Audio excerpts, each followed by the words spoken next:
Hello, everyone. This is the first episode of the podcast that we call the Unexplained and Unexplainable. As you can see, it's the name of our channel. No subs currently at recording.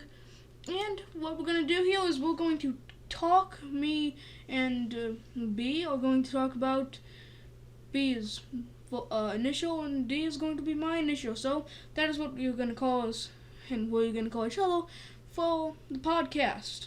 Good afternoon, D. Wait, this is way weirder because DB Cooper is the person that we are talking about today. Amazing segue, kind of like the ones that cops have in malls.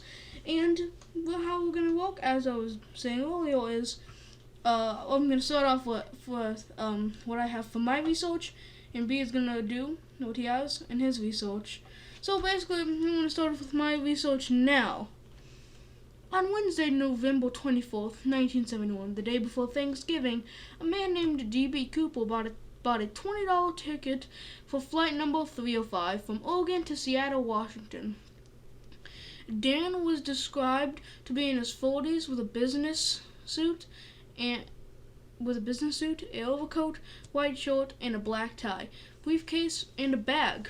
Cooper sat and ordered a bourbon and soda. DB, which is what we're going to be calling DB Cooper, and what people call him, handed the flight attendant a note, and she put it in her pocket.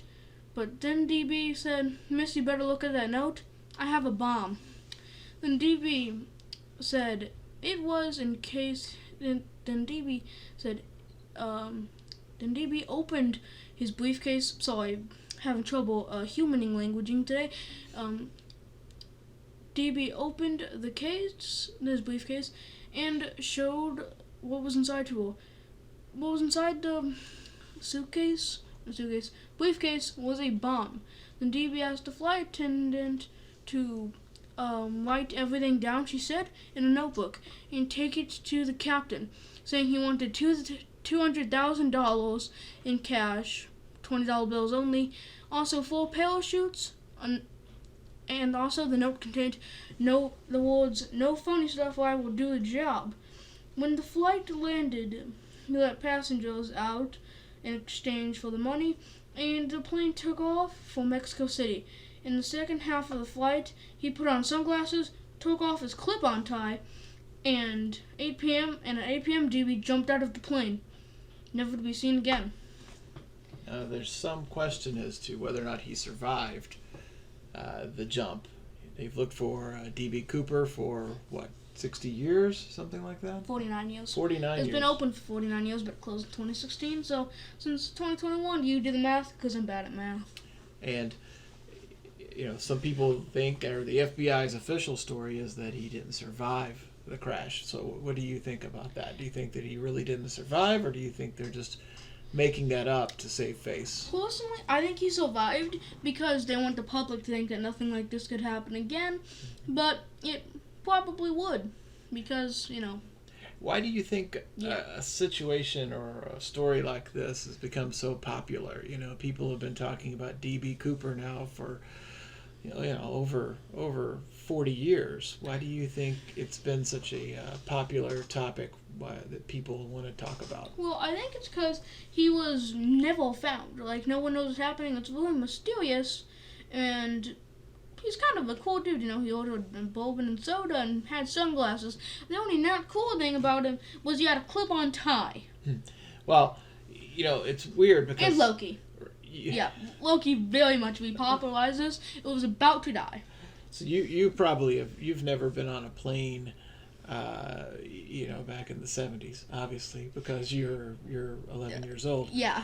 And I've never been on a plane in the 70s either, because I'm not that old. But yeah, you're not that old. You're only like 40-something. The first Star Trek movie only came out when you were like 1. But back in the 70s, people, when they would fly on planes, it was, they would dress up for it. They didn't wear sweatpants and flip-flops like they do now. I do, you remember? Like you do. I didn't want to name any names. But they would dress up, and they would wear, a coat and a tie and things like that. So you think this guy looked like a twinge coat type thing. Do you think the fact that he had a clip-on tie was just something he did to kind of blend in and look as average and normal as possible? And maybe he wasn't the kind of guy who would normally wear a tie? Well, okay, I think he just wore a clip-on tie because, yeah, probably about that, but it's easier. And later on in the case, they actually found titanium and whale elements that were on his tie that he tossed onto, like, the plane because, he took it off and, like, left it on the plane. They saw, like, whale elements. And those elements were most commonly found at a Boeing company where they were building Boeing planes, and that's the type of plane that DB hijacked. A Boeing 477, I think it was Boeing 474. Oh, so that makes sense. Yeah, because some people think that it was an inside job, and he did all that stuff. But I think personally, DB Cooper never existed. I think it was the captain. And they recruited someone named DB Cooper, and then DB Cooper never jumped out of the plane because DB Cooper, the one who retrieved them, the one who he was blending in as a passenger, so the other passengers saw what they saw, and they just said that it was this guy, but he escaped because he went off with all the other passengers. So the captain got the money, and because the captain chose the flight route to Mexico City, and they never saw anyone jump out of the plane because they never did. Now that's an interesting idea. I hadn't heard that. So yeah, you think the because captain, they just came up with it on the spot. Do you think the captain just maybe threw the bag of money out of the plane and thought, well, I'll figure out where it's going to land. I'll throw it out with the parachute. And I think he tossed a bag because DB Cooper at the beginning when I mentioned he had a bag. That was the same type of paper bag that they found at the beach. So what I think he did, I think he put some of the money in that bag, tossed it out of the plane, kept it there, and then shared the rest of the money with the two flight attendants. The flight attendants made up the story because they were all getting their story straight while they were flying. Once they landed, they told all this stuff and made the entire thing up. That's what I think, and that's where there was Boeing stuff on because it was an inside job. They had someone else. There's someone else on the outside that they also split the money with that was telling them about it. And now we're going to segue into B's theory about this. So I guess that makes some sense. They found. Yes, we're not segueing. I was okay. You can finish your thing. Tell us when you're going to segue like a cop. His name is Paul. Paul Blart segue coming right up. So, what I was thinking was, that kind of makes sense if a kid was just out in the woods, like roaming around on the beach, and he found some of these notes. Like 20 years later or something like that. Yeah, they were all $20 bills, and his dad knew his serial number.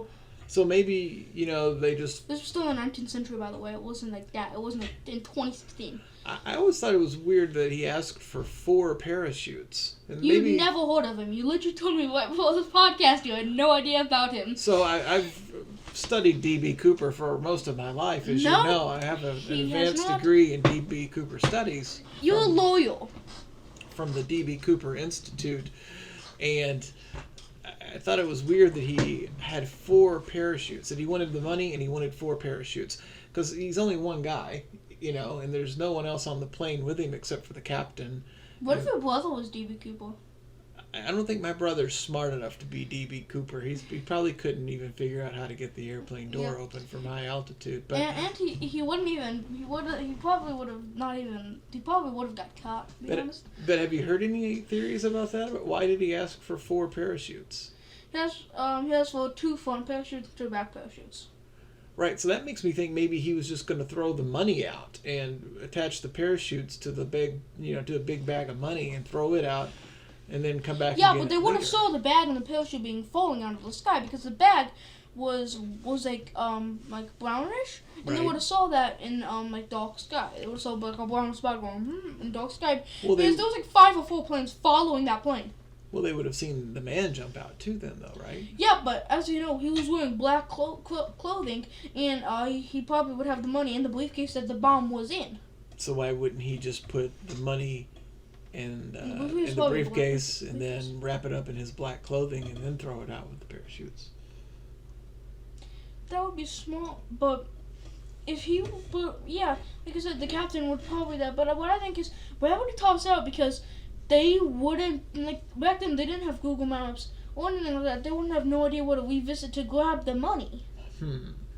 Well, So, like I said, I've been studying D.B. Cooper for at least 50 years. Once again, that's false. The D.B. Cooper case. And the thing that I've always found to be, other than the 4 parachutes, to be really fascinating about it is, like you said, is there really, who are our witnesses? And is it possible that the captain had something to do with it? Is it sort of an inside job? Because there really haven't been that many successful air piracy type capers like this. Usually when someone back then, when they would hijack a plane, they would say, we want you to fly us to Cuba, or it was for some sort of a political reason. But there really doesn't seem to be any sort of political reason behind what D.B. Cooper did. He either just did it for the money, or he did it for some other reason. You would think if he just wanted the money, it'd be easier for him to go rob a bank at that point. Wouldn't you think? I mean, $200,000 was a lot of money back then, but you probably could have gotten more from a bank. $200,000, I'm pretty sure, because of just to inflation. I'm pretty sure that was like $2 million. And then you mentioned the thing about the medals on his tie and being found at the Boeing aircraft, which maybe suggests it's an inside job there too. Do you think that they were testing something maybe, or it was a possibility that this could have been some sort of a CIA operation where they were testing, can a man jump out of a commercial airline? Okay, I think there was 4 people involved, and I think all those 4 people each got $500,000 each. Because each of them would have got $500,000, because adjusted to facts it would be $2 million. Because he got $200,000. Right. So but if it's just to inflation nowadays, yes, each of them would get $500,000. So I think both the flight attendants each got about $1 million combined, and the captain and the guy that actually had the ties on, because I think the guy that had the tie on was actually a Boeing local. That's what he said. That's what he said before. That's what he said. He could have been just blending in with the tie. Right. He may have been doing that because he was just wanted to look at a passenger and not be recognized by his fellow colleagues. So when he went into the person, it was Dan Cooper, but I think so. The flight attendants went on that. The flight attendants just said that this is what happened, and so what they did, and they gave a description of the actual person. But the D.B. Cooper, the guy that we see in the pictures, left. I think he fully just left with the other passengers, and when he left, they gave him half of his cut, which was $500,000. The captain got $500,000, and the 2 flight attendants each got $500,000. So that would add up to the total of the money that they got. And that's why they had for such like a specific numbers, and all in $20 bills, so it was easier to separate. Did they ever find a parachute? I thought, in my studies, I thought I remembered seeing something about them finding a parachute in a tree kind of along the flight route. And no, they never found a parachute. They never found anything like that. They didn't find anything. They didn't find anything. And surprised they didn't tell me that when I was studying this extensively. My college professors, they never mentioned that part of it. He never studied this. I'm pretty sure he never went to college. The only college he went to was law school, which that would actually be plausible if you know stuff about law. And I knew you didn't know stuff about law. That and the School of Hard Knocks. Of course, I'm a graduate from there too. But so later on, as the story goes, there have been people, I think, who've passed on and at times, and they've claimed that they were D.B. Cooper. Yeah, the guy dead. And like there was this one dude, and he was like, and he had like parachuting experience. He's very plausible. He broke his leg after like the D.B. Cooper thing. Said he got it from jumping out of an airplane. Mm-hmm. So on his like deathbed, he asked his wife to come come over to him, and he whispered in his voice, I'm Dan Cooper, and then, he pieced out of the universe and died. But I think, there was this theory about this guy, I forgot his name, but after this D.B. Cooper thing, he hijacked a plane, but then got caught at that one, and the hijacking was very similar, and it was and they were each in college, they were each in school, they were students, and these hijackings took place during spring break. Not spring break, but took place during the school break. And I said it was the day before Thanksgiving, so they each took place during that break. And they each got and like it was that guy that hijacked another plane, put it close to DB Cooper's hijacking each and thing of the thing. But they also said the CIA, FBI also found a little mysterious object, and was it ever identified? No, I don't think anyone knows what the object was other than the FBI. But some people think that that object could have been a like thing with the guy's initials that hijacked the other plane, not Dan Cooper, but the other guy that was doing his break. Mm-hmm. He hijacked the plane, and he hijacked the plane, and then he got caught after that. But before that, he did the Dan Cooper heist of a plane and money. And so they could be the same person, and they think that like the thing that they found was like a sticker or something to identify that was his school, and then his initials on that.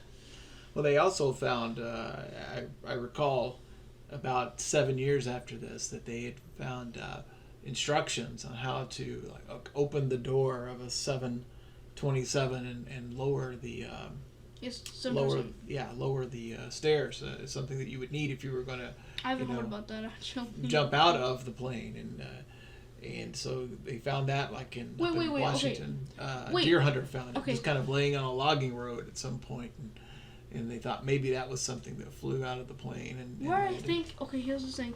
I never heard anything about that, but I'm just coming up with this in the spot right now. Mm-hmm. What if? What if they saw that thing, that like giant white thing falling out of a plane? It's like the size of a human. They see that falling out of a plane, and it's white, and that's a complete contrast from the sky color, which was black at the time because it was night. That's interesting. I know when he jumped, which Loki got wrong. It was at night, not in the morning. So do you think he survived? Do you think that he got away with this? Oh yeah, I think he survived. Went to Mexico. Like, I think the people that, what they did was my theory. I think they all survived. They all got away with it, and, yeah, they had a good time. They bought houses, they used their money, and had a good life. What happened to do we know what happened to the captain or the flight attendant who was on the plane? Those two flight attendants. Absolutely right. One they got the note, and the other one that was just serving drinks and stuff at the time. Do we know what happened to them after all of this? No. Did they disappear or retire? I mean, I would think if they got that much money, they would probably just say, well, you know what, I'm not going to be a flight attendant anymore. I'm just going to go, live somewhere where it's nice and peaceful. And then wouldn't that kind of raise a red flag, No, but they could be quitting because this was a very stressful experience for me. I'm very sad and now have PTSD because the dude heisted a plane that I was on. Huh. But okay, so the flight attendant, this is a kind of funny thing. She thought that the note that DB Cooper gave to her was DB flirting with her, hitting on her. Oh, like he was trying to say, hey, check out the note that I gave you there. But she put it in her pocket, not thinking of anything. But then he's like, you may want to read that note because I have a bomb. That would. Yeah, that would do it. Yeah. Yeah. And he wasn't using a figure of speech or anything. He really had a bomb. So yeah, he had a bomb in the briefcase that he did show the bomb after. Yeah. Which. Like, how many times on the plane does that have to happen for you just to think that happens every single time? God. That could lead to a misunderstanding. Now, the kid that found some of the money, the thing that makes me think that maybe he did get away and survived, when they found like a stack. Wait, what if the kid was Dan Cooper?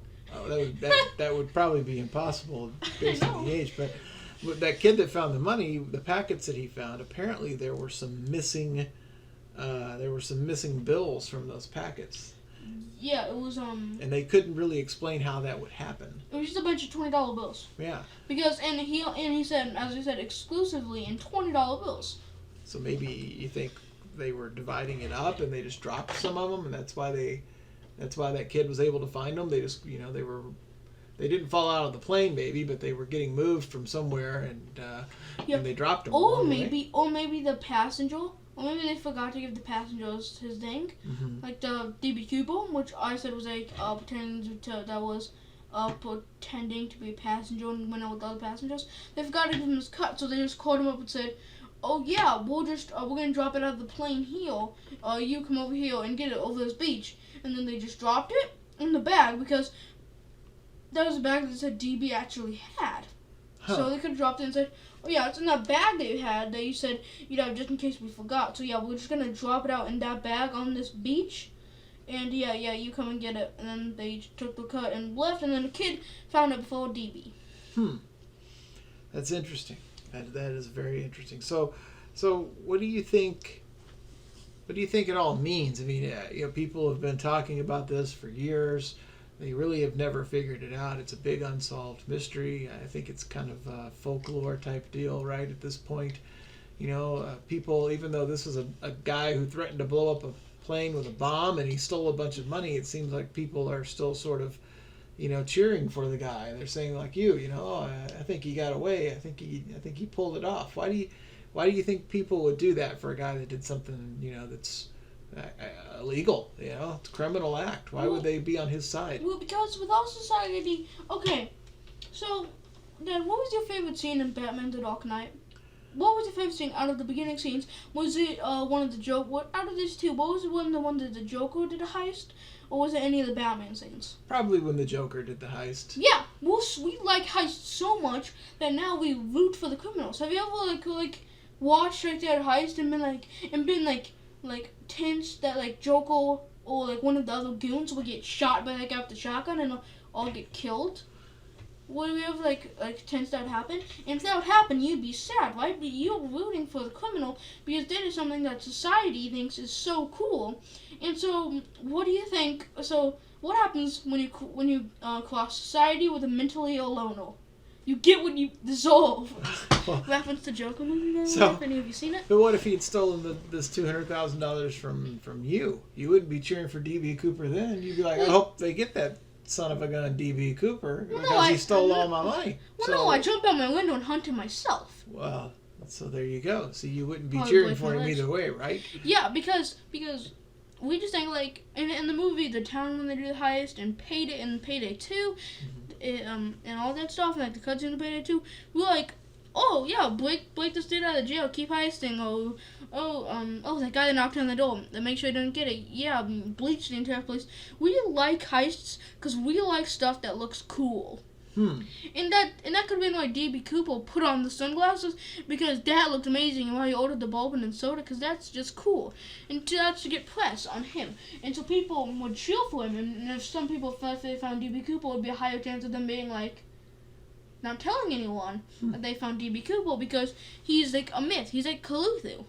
Well, this is interesting to me, is that, do you know what a statute of limitations is? That's how long a case could go without it being suspended and stuff. Right, and so since they couldn't find D.B. Cooper, they couldn't charge D.B. Cooper. Well, actually, they changed this thing changed what D.B. Cooper would be charged for to another thing, so the statute of limitations would never go out. Would never expire. Right, that's what I was going to say, and then they also They indicted him as a John Doe, meaning they don't know his real name or anything, but they know basically the facts, and so they sent out an indictment. So if they ever do catch, Dan Cooper. Well, like on the thing, that's what he put on Dan Cooper. Yeah, it could be a fake name, but that was the name of him, so that's why it said Dan Cooper. And D.B. Cooper is a name that the media actually just got wrong. Like the media accidentally put that in there, which had nothing to do with the case at all. It was just the media's fault.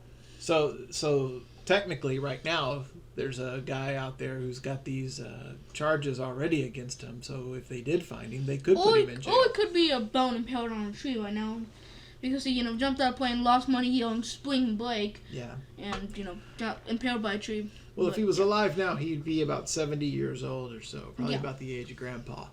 And I'm not saying that I think Grandpa is D.B. Cooper. Wait! Don't get me wrong. He doesn't like heights. I don't think, Grandpa. So I don't think he would jump out of a plane. And I don't think he's ever been in Washington State. Well, wasn't he in the military? Could have been. He won't talk about it. He doesn't talk about that or his parachute work that he used to do. Like what I'm saying is he could, like, that's one of the theories. One of the theories is that he wasn't a good parachuter, which that would make sense since he had full parachutes. How was he gonna hold on to full parachutes? But yeah. Well, I read something that they think he wasn't a good, or maybe a trained parachute user, because that's what I just said. Right, because the 4 parachutes, one of them they gave him was like a dummy parachute that you just trained with. It wasn't even a real working parachute. Yeah. And that's one of them that they said that they think he tried to use. And so if he was a trained parachutist, parachute,